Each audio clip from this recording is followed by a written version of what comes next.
समस्त को स्वागत करुच्ची आमर यूट्यूब चैनल फ्रेश ओडिशा को। आज भिडियो आम पढ़ा तृतीय श्रेणी गणित बहीर प्रथम अध्याय नाम कौन अच्छी। तो पे ये पाठटी डिटेल्स भिडियो पढ़ा और भिडियो को शेष पर्यंत देखा अनुरोध रहा। भिडियो को शेष पर्यंत देखले कंप्लीट पाठटी आपने बुझीपारे। एसत जो क्वेश्चन आंसर गुड़िक रही से क्वेश्चन आंसर गुड़िक डिस्कसन करवा। तो चलतु आज भिडियो को स्टार्ट करवा। तो देख प्रथम पाठ नाम हूँ नाम कौन अच्छी। अनेक दिन पूर्वे सागर गाँव में एक परिवार रोते। अनेक दिन पूर्वे कौन है सागर गाँव में गोटे परिवार रोते। से वृत्ति है गोपालन। गोपालन अर्थात कौन गोरु मान को चरई जो गाई मान को पालन कर जीवन यापन करने को गोपालन बोली कहते। देख छुट्टी दिन में देव और दीपा गाई मान को चरई बाहर को नहीं जाते। देव आ दीपा छुट्टी दिन जो दिन अच्छी से दिन कौन गाई मान को चरई से बाहर को नहीं जाते। से माने गाई मान सहित विलंबित संध्यारे फेरुले। संध्या बेलू से फेरुले। से गणिबा जना नाला। कौन था से गणिबार जना नाला। तेणु से दिने देव कहला आम केमिति जानिबा आमर गाई हजि नाहांती बोली। तो देव कहूँ कौन आम केमिति जानिबा आमर गाई हजि नाहांती बोली। से माने गाई चरैबाकू धरी जाउथिले। देन जेतेबेले संध्या बेलू फेरुथिले से माने गाई हजि जाइछि कि नै किपर जानिबे बोली से पचारुछि। कारण से तो गणिबा जना नथिला। तो देख पिला माने देव और दीपा कौन करें बर्तमान सेटा ही ये लिखा जाए। पिला देख सेमानकर बंधु सेमानंको एक उपाय बताए कहला। सेमानक बंधु कौन कला से गोटे उपाय बताइला। जेतेबेले तुमे गाई मानक सह बाहर को जाउच सेतेबेले फाटकरू छाड़ुथुबा प्रत्येक गाई मानक पई कांतरे गोटे लेखे गार टाण। तो कौन कर जितेबाला तुम्हें गाई मान को धरिक जाऊच गोटे गोटे कर छाड़ुव से कौन कर तुम कांतरे गोटे गाई छाड़े गोटे गार टाण बोली लिखागला कहगला। पर जितेबाला तुम्हें गाई नहीं फेर से फाटक भितर को गाई मान को प्रवेश करू लक्ष्य कर गोटे गोटे गार को लिभाईदेव। जितेबाला तुम फेर गोटे गोटे कर गाई छाड़ फाटक भितर को से कौन कर गोटे गोटे गार लिभाईदेव। तो जना पड़ किपर भाव केतटा गाई हजिची कि न हजिची। परदिन से निज बंधु को उपाय अनुसरण कले एवं घर को फेरिया बेले टाणी समस्त गार को लिभाईदे। तो परदिन कौन कले परदिन जो बंधु कही जो प्रकार प्रोसेस कही से प्रोसेस को फॉलो कले। गला समय गार टाणी आइला समय गार को लिभाइले पिला माने। ठीक अच्छे ये कौन देखिए पिला ये सब आम देखिए संख्यार गार टाणी जो गले आसले सब कौन अच्छी शिका हो देख पिला शिका जाऊ। तापर कौन अच्छे देख सबू गाई घर को फेरिले कि देख सबू गाई घर को फेरिले कि बोली से प्रश्न पचार। कौन किछि वर्ष पर से पाखे अनेक गाई होइला। किछि वर्ष पर कौन है से पाखे अनेक गुड़िक गाई होगला। दिने घर बाहर बेले से कांथरे अनेक गार थिला। से कौन कले जितेबले से घर बाहर से कांथरे अनेक गुड़िक गार थिला। तेबे से पाखे 10टी गाई थिले। तो वर्तमान कही से पाखे केतोटी गाई थिले। देख तो केतोटी गाई थे जेतोटी गार संख्या अच्छी सेतोटी गाई थे पे गोटे दिन से गाई मान को नहीं फेरिले। प्रत्येक गाई पुणी फाटक भीतर को पशिबा समय से गोटे गोटे गार को लिभाइले। कांतरे बड़का 2टी गार रहीगला मात्र बाहर कौन गाई देखा पाइले ना। गोटे दिन कौन होती से गाई को नहीं कि गाई आनिबा समय गोटे गोटे गार को लिभाइले किंतु 2टी गार बड़की गला। कौन कला 2टी गार बढ़ीगला। तो आउ पाखे गाई नथिला पिला माने। तो कांतरे बड़का 2टी गार रहीगला मात्र कौन गाई देखा पाइले ना। तो से चिंतित हेले। देव और दीपा कहीं चिंतित थे देख देव और दीपा एपाई चिंतित थे कारण से जो गाई धरी जाते जो गार टाणी से गार को जी गाई आसिले जो आसवा समय से गार लिभेले आउ 2टी गार बड़की जाऊँगी अर्थात 2टी गाई से नहांती। तेणुक से चिंतित हेले।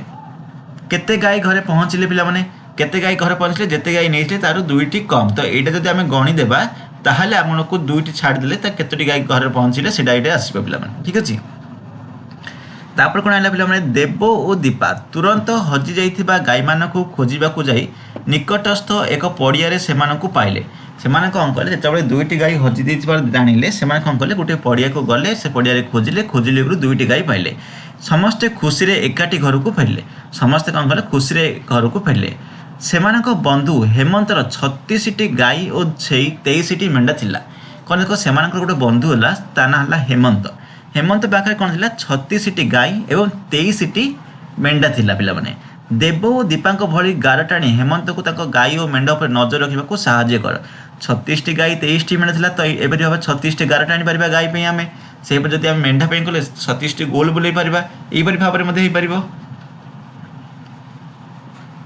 ତାପରେ ପିଲାମାନେ ଦେଖ କ'ଣ ଅଛି, କିଛି ପଶୁ ପକ୍ଷୀ ଏକ ଖେଳ ଖେଳିବାକୁ ଏକାଠି ହେଲେ କ'ଣ କରୁଛନ୍ତି, କିଛି ପଶୁ ପକ୍ଷୀ କ'ଣ କରୁଛନ୍ତି, କିଛି ଖେଳ ଖେଳିବାକୁ ଏକାଠି ହେଉଛନ୍ତି।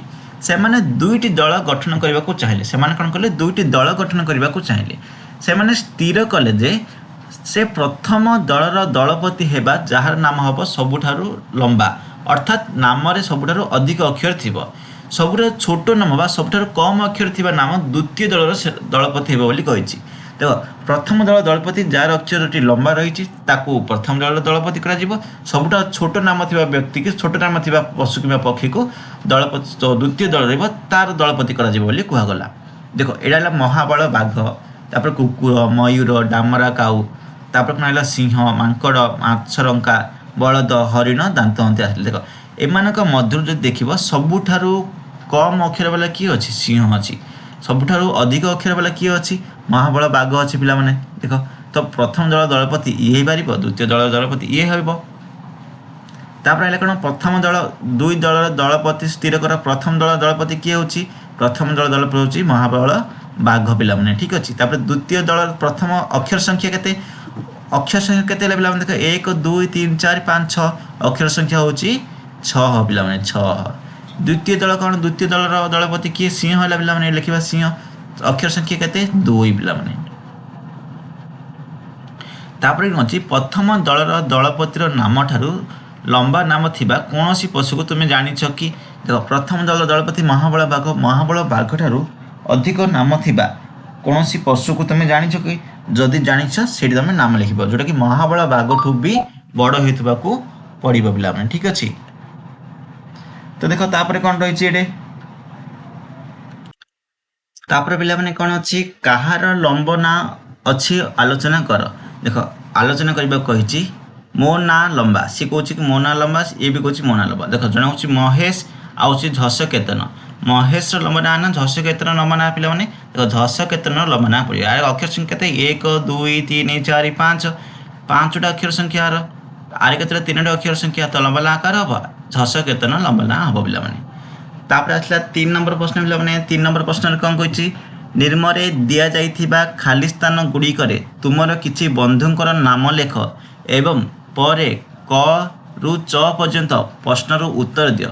କ ରୁ ଚ ପର୍ଯ୍ୟନ୍ତ ପ୍ରଶ୍ନର ଉତ୍ତର ଦେବାକୁ କହିଛି। କିଛି ବନ୍ଧୁଙ୍କର ଏଠି ନାମ ଲେଖିବାକୁ କହିଛି। ଯେପରି ଦେଖ, ଏଠି ତୁମ ବନ୍ଧୁ, ତୁମ ସାଙ୍ଗସାଥିମାନଙ୍କର ଏଠି ନାମ ଲେଖିବ। ଦେଖ, ଏଠି ମୁଁ ଲେଖିଥିଲି, ଗୋଟେ ଲେଖିଦେଉଛି, ଗୋଟେ ଲେଖୁଛି ରାମ, ତାପରେ ଲେଖିଦେଉଛି ଦେଖ ଶ୍ୟାମ, ଲେଖିଦେଉଛି ଏଠି, ତାପରେ ଲେଖିଦେଉଛି ରାଜୁ, ଆଉ ଜଣ ନାଁ ଲେଖିଦେଉଛି ଆଶିଷ, ଆଉ ଜଣେ ଲେଖିଦେଉଛି ଆଦିତ୍ୟ,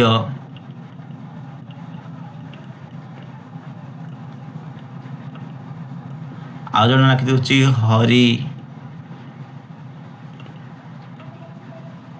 ଏପରି ଭାବରେ ନାମ ଲେଖିବାକୁ କହିଛି ପିଲାମାନେ। ଦେଖ, ସବୁଠାରୁ ଲମ୍ବା ନାମ ଗୁଡ଼ିକୁ ଟିକ୍ ଚିହ୍ନ ଦିଅ, ସବୁଠାରୁ ଛୋଟ ନାମ ଗୁଡ଼ିକୁ ଛକି ଚିହ୍ନ ଦିଅ ବୋଲି କହିଛି। ସବୁଠାରୁ ଲମ୍ବା ନାମ ଗୁଡ଼ିକୁ ଯୋଡ଼ାକୁ ଟିକ୍ ଚିହ୍ନ ଦେବ। ଲମ୍ବା ନାମ କେଉଁଟା, ଦେଖ ଶ୍ୟାମ, ଆଦିତ୍ୟ ସବୁଠାରୁ ଲମ୍ବା ନାମ ପିଲାମାନେ। ଦେଖ, ଆଦିତ୍ୟ ସବୁଠାରୁ ବଡ଼। ସବୁଠାରୁ ସାନ କେଉଁଟା, 2 ଅଙ୍କ ବିଶିଷ୍ଟ କେତେଟା ଅଛି, ଦେଖ ରାମ ଅଛି, ଦେଖ ପିଲାମାନେ ରାଜୁ ଅଛି, ତାପରେ କି ଅଛି ହରି ବି ଅଛି। ଦେଖ, ସବୁଠାରୁ ଛୋଟ ନାମ ପିଲାମାନେ। ତୁମ ନାମର ପ୍ରଥମ ଅକ୍ଷର ଲେଖ ପିଲାମାନେ। ତୁମ ନାମର ପ୍ରଥମ ଅକ୍ଷର ଲେଖିବ। ଯଦି ତୁମ ନାମ ହେଇଥିବ କ'ଣ, ଆଦିତ୍ୟ ବଗ, ତ ଆଦିତ୍ୟ ତୁମ ନାମର ପ୍ରଥମ ଅକ୍ଷର କ'ଣ ହେଲା, ଆ ଲେଖିପାରିବେ ପିଲାମାନେ। ତୁମ ନାମର ପ୍ରଥମ ଅକ୍ଷରଟି ଯାହା ସେଇ ଅକ୍ଷରରେ ଆରମ୍ଭ ହେଉଥିବା ସମସ୍ତ ନାମ ଗୁଡ଼ିକ ଗଣନା କର। ଦେଖ, ତୁମ ନାମର ଯେଉଁ ପ୍ରଥମ ଅକ୍ଷରଟି ଯୋଉଟା ଅଛି ସେଇ ନାମର ଯେଉଁ ନାଁ ଗୁଡ଼ିକ ଅଛି ସେଗୁଡ଼ିକ ଗଣନା କରିବାକୁ କହିଛି। କେଉଁଠି ଗଣନା କରିବ, ଏଇଠି ଗଣନା କରିବ ପିଲାମାନେ। ତାପରେ କ'ଣ କହିଛି, ତୁମ ଅକ୍ଷରଟି ପ୍ରଥମେ ସବୁଠାରୁ ଅଧିକ ଥର ବ୍ୟବହାର ହୋଇଛି। କେଉଁ ଅକ୍ଷରଟି ପ୍ରଥମେ ସବୁଠାରୁ ଅଧିକ ଥର ବ୍ୟବହାର ହୋଇଛି, ଦେଖ କେଉଁ ଅକ୍ଷରଟି ହେଇଛି ଏଠାରେ ସବୁଠାରୁ ଅଧିକ ଥର ବ୍ୟବହାର, ସେଇଟା ଦେଖିବ। ଦେଖ, ଏଠି ର ଅକ୍ଷର ଅଧିକ ଥର ହେଇଛି, ରାମର ହେଇଛି, ରାଜୁର ହେଇଛି, 2 ଥର ହେଇଛି ଏଠି। ତ ଏଠି ଲେଖିବା, ଆମେ କ'ଣ ଲେଖିବା, ର ଲେଖିପାରିବା। ସେହିପରି ତାପରେ ହେଲା ଶେଷ ଅକ୍ଷର ସମାନ ଥିବା ନାମର ସଂଖ୍ୟା ଗୁଡ଼ିକ ଗଣନା କର। ଶେଷ ଅକ୍ଷରଟି ସମାନ, ଶ୍ୟାମ, ରାମ, ଏ 2ଟା ଶେଷ ଅକ୍ଷର ସମାନ ଅଛି, ଠିକ୍ ଅଛି ପିଲାମାନେ। ତ ରାମ ଶ୍ୟାମ ଲେଖିବା, 2 ଲେଖିବା। କୌଣସି ନାମର ପ୍ରଥମ ଅକ୍ଷର ହୋଇନଥିବା ଆଉ 10ଟି ଅକ୍ଷର ଲେଖ। କୌଣସି ନାମର ପ୍ରଥମ ଅକ୍ଷର ହୋଇନଥିବାର ଅନ୍ୟ 10ଟି ନାମ ମଧ୍ୟ ଲେଖିବାକୁ ଏଠାରେ କୁହାଯାଇଛି। ଦେଖ ତାପରେ କ'ଣ କହିଲା 4 ନମ୍ବର ପ୍ରଶ୍ନ ଆସିଲା ପିଲାମାନେ। 4 ନମ୍ବର ପ୍ରଶ୍ନ କହିଛି ଲିନା ଓ ରାଜୁ ଏହି କାର୍ଡ଼ ବ୍ୟବହାର କରି ନମ୍ବର ତିଆରି କରୁଛନ୍ତି। ଦେଖ ଲିନା ଓ ରାଜୁ କ'ଣ କରୁଛନ୍ତି କାର୍ଡ଼କୁ ବ୍ୟବହାର କରିକି ନମ୍ବର ତିଆରି କରୁଛନ୍ତି। 1 2 3 4 5 6 7 8 9 ତାପରେ 10 11 ଏସବୁ ଗୁଡ଼ିକ ଅଛି 18 19 20 ରୁ 30। ଦେଖ 1 ଠୁ ନେଇକି 60 70 80 90 ଏସବୁ ଗୁଡ଼ିକ ଅଛି ପିଲାମାନେ। ଲିନା ନିଜ ରୋଲ୍ ନମ୍ବରର 43କୁ ଏମିତି ତିଆରି କରିଛି ଏହି ସଂଖ୍ୟା ନାମରେ 4ଟି ଅକ୍ଷର ଅଛି। 43 ପିଲାମାନେ ଲେଖିଛି। ଦେଖ 43 ତା ରୋଲ୍ ନମ୍ବର ଅଛି 43 ଲେଖିଛି। ତ ଅକ୍ଷର ସଂଖ୍ୟା କେତେଟା 1 2 3 4 4ଟି ଅକ୍ଷର ସଂଖ୍ୟା ହେଲା ପିଲାମାନେ ଏଇଠି। ସେହିପରି ରାଜୁ ନିଜ ରୋଲ୍ ନମ୍ବରକୁ 17କୁ ଏମିତି ଲେଖିଛି ଏମିତି ତିଆରି କରିଛି ପିଲାମାନେ। ଏହି ସଂଖ୍ୟା ନାମରେ ଡେଷ୍ଟି ଅକ୍ଷର ଅଛି 17। ଦେଖ ପିଲାମାନେ 17 କେତେଟା ଅଛି 1 2 3 ଏଠି ଲେଖିବା ଆମେ କେତେ 3ଟି ଅକ୍ଷର ପିଲାମାନେ ରହିଛି 17ରେ। ଉପରେ ଦର୍ଶାଯାଇଥିବା ପରି ସଂଖ୍ୟା କାର୍ଡ଼ ବ୍ୟବହାର କରି ତୁମ ରୋଲ୍ ନମ୍ବର ଲେଖ। ପୁସ୍ତକର ଶେଷ ନମ୍ବର କାର୍ଡ଼ ଦିଆଯାଇଛି ପିଲାମାନେ। ଦେଖ ଉପରେ ଯେଉଁ ଦିଆଯାଇଛି ଏହିପରି ଭାବରେ 1 2 3 4 5 14 15 ଏପରି ଦିଆଯାଇଛି। ତୁମ ରୋଲ୍ ନମ୍ବରଟି ଲେଖିବ। ମନେକର ଦେଖ ତୁମ ରୋଲ୍ ନମ୍ବର ହେଉଛି 15 15 ଲେଖିବ। 15 କ'ଣ ଲେଖିବ 15 ଲେଖିବ। ଠିକ୍ ହେଲା ନା 15 ଲେଖିବ। 15 କେତୋଟି ଅକ୍ଷର 3ଟି ଅକ୍ଷର। ମୋର ରୋଲ୍ ନମ୍ବର ହେଉଛି 15। ଏହି ନାମରେ କେତୋଟି ଅକ୍ଷର ଅଛି 3ଟି ଅକ୍ଷର ଅଛି। ତାପରେ ତୁମ ଖାତାରେ କିଛି ସଂଖ୍ୟା ଏବଂ ସେହି ସଂଖ୍ୟାର ନାମ ଲେଖ। ପ୍ରତ୍ୟେକର କେତୋଟି ଲେଖା ଅକ୍ଷର ଅଛି ଲେଖିବ। ସେ ଦେଖ ଏଗୁଡ଼ିକ ଲେଖିପାରିବ 1 2 3 4 ଦେଖ 40 50 20 ଏପରି ଲେଖିପାରିବ। 20 ଲେଖିପାରିବ। 20 ଲେଖିଲେ କେତେ 3ଟି ଅକ୍ଷର ହେବ 1 2 3। 30 ଲେଖିଲେ କେତେ ହେବ ସେପରି 70 60 100 102 21 22 ଏସବୁ ଲେଖିବ। ଏସବୁ ଲେଖିଲେ କେତୋଟି ଅକ୍ଷର ଗଣିକରି ଏଠାରେ ଲେଖିବାକୁ କହିଛି ପିଲାମାନେ। ତାପରେ କ'ଣ ଅଛି ଲିନା ଓ ରାଜୁ 56 ନମ୍ବର ରଖିଥିଲେ। ଏଥିରେ 3ଟି ଅକ୍ଷର ଅଛି। 1 ରୁ 99 ମଧ୍ୟରେ ଥିବା ଅନ୍ୟ ସଂଖ୍ୟା ଲେଖ ଯେଉଁଥିରେ 3ଟି ଅକ୍ଷର ଅଛି। ଦେଖ 3ଟି ଅକ୍ଷର ଥିବା 1 ଠୁ 99 ମଧ୍ୟରେ ସଂଖ୍ୟା ଗୁଡ଼ିକ ଲେଖିବାକୁ କହିଛି। ଯେପରି ଗୋଟିଏ ସଂଖ୍ୟା ଦେଇଛି 11।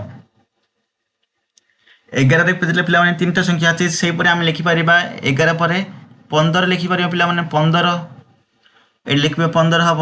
ତାପରେ 17 ଲେଖିପାରିବା 17 ଲେଖିପାରିବା 17 18 ଲେଖିପାରିବା। ଯଦି ଆମେ ଅଧିକ ଯିବା ତାହେଲେ 20କୁ ଲେଖିପାରିବା 20 ଲେଖିପାରିବା।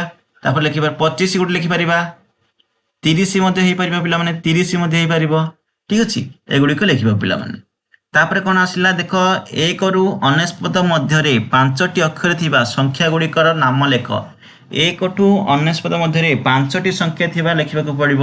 5ଟି ସଂଖ୍ୟା କ'ଣ କ'ଣ ରହିଛି ଦେଖ ମାନେ 45 ପିଲାମାନେ। ଦେଖ 45 ଗୋଟେ ସଂଖ୍ୟା ଅଛି 1 ରୁ 99 ଭିତରେ 45।